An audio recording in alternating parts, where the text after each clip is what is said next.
pretty short on time, but you want a cool FX look, we're gonna make a fast infected look using 2-part silicone. I'm using this brand I got off of Amazon, but there's many brands that will work for this. You're gonna wanna mix equal parts of each silicone and just start to smear where you're gonna want the bite marks. And I suck and totally leaned out of camera, so let's go ahead and get a better look at how I created those bite marks. Made a basic rounded shape, so you're really only creating small mounds of product and just smooth the edges out. Then with a spatula or a dense brush with a little bit of alcohol, you can start to create the indentions from the teeth. And you can go crazy with this. You can make them look deeper, you can make it look more ripped open. It's whatever you want, so have fun with it.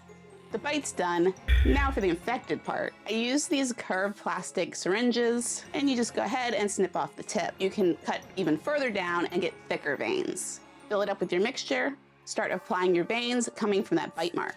Now, I don't recommend making a bunch of product. It's gonna take a little time to apply these veins, and if it sets up in the syringe, you just wasted all that product. Best to just go in multiple small batches. Also, once the silicone sets up, you can remove it from the syringe and reuse them. I used 2, so I didn't have to wait for the first syringe to finish setting up.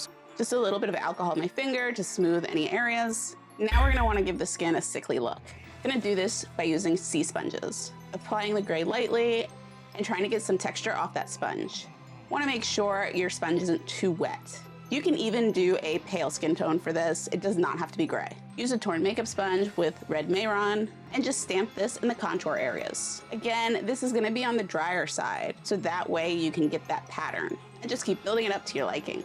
Use Mehron brown pressed pigment for shading under the cheekbones, temples, and around the hairline. Around the eyes, nose, and mouth, want to get that sunken look. And this can be applied blotchy. You don't have to smooth it all nice like you would for a beauty look. Use some dark purple for the veins, but use whatever color you like. Just painting over those silicone veins we put down and the bite marks. Also added some bright pink inside of those wounds. That's just so it will show under the blood, but you can also choose a darker color, and that's just gonna make the wounds look deeper. Lenses always help to elevate a look. Added more red and darkened around the eyes.